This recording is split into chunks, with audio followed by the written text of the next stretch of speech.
Welcome to Munchkin, a wonderful world filled with monsters, wizards, and dwarves. Munchkin is a game created by Steve Jackson and illustrated by John Kovalik, and it is magnificent. It's designed to feel like you and a couple buddies are making your way through a series of dungeons, fighting for treasure and helping each other out, when your interests align. It's easy to learn, hard to master, and has a ton of replay value. It's ideal for 3 to 4 players, and a great way to spend an afternoon. The goal of Munchkin is to reach level 10, and you increase your level by killing monsters, selling treasure, or just being a cleric. Bloody clerics. Like a lot of board games of this genre, a large element of Munchkin is luck of the draw, and sometimes that just can't be helped. But that doesn't mean it is just chance. The skill gap between players largely comes down to when is it the best time to play the cards you've been given, just like most card games. There are balancing agents implemented, such as the way you discard to whoever has the least levels. Although, this is sometimes misdirected, as levels aren't everything. And if you're discarding cards, why not just sell them for levels? But the main way Munchkin games are balanced is similar to the game Settlers of Catan.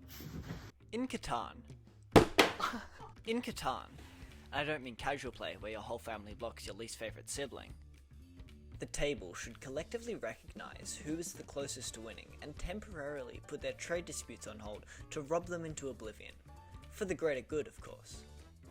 This occurs in a similar way in Munchkin, where once someone develops a clear lead, an unspoken agreement is made to help maintain order by cursing them and refusing to help them where possible. Well, how do you play, I hear you ask? At the start of each game, you'll be dealt 4 of each type of card, that being doors and treasures. Why are they called doors? Because, in the game, each turn, you enter a new room in the dungeon by kicking down the door. Why are they called treasure? Because, wait, do I really have to answer that? It's treasure, you know, like with pirates and stuff. After you kick down the door, which is harder than it looks by the way, you look behind the door, and if there's a monster, you fight it. If there's an attribute, you take it. And if there's a curse, good luck with that. Anyway, it's pretty self-explanatory. And I'm not here just to explain the rules. I'm here to help you figure out if you should buy it. And that's pretty easy too. See, I'll make a flowchart.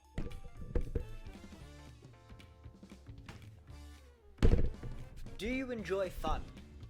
Yes? Buy Munchkin. No? That sounds like a personal problem. Joking aside, Munchkin does have its flaws. It's pretty interestingly balanced, where some treasures can... I'm winning! No, you're not. And other treasure is more... I play Yuppie Water. That is the worst card in the game. Yep, equivalent to the worst bonus card, but only if you're an elf. But usually over a game, this doesn't end out too bad. Everyone will get their transferal potion equivalent, and everyone will get their Yuppie Water equivalent. It just adds to the charm of the game. But the one time in 10 where there was nothing you could do the whole game doesn't feel great. But something I do love about it is the art style. The illustrations by John Kovalik of the base game and each subsequent expansion are full to the brim with wacky monsters and hilarious looking items. Some of the cards are pretty out there, but that only adds to the fun. Look here. 2 of these cards are real and from the game, and one of them I made up. Can you tell which is which?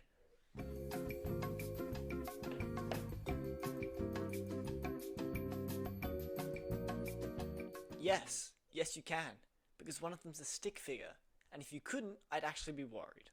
That being said, some of the cards haven't aged well.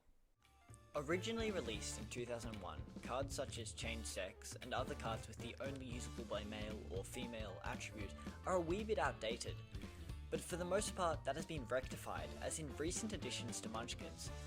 It says if you don't identify as either, you get whatever gives the highest positive benefit at that time.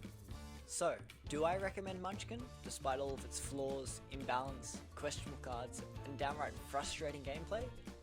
Well, that depends on what you're looking for. It doesn't have the depth of chess, nor the instant gratification of Catan.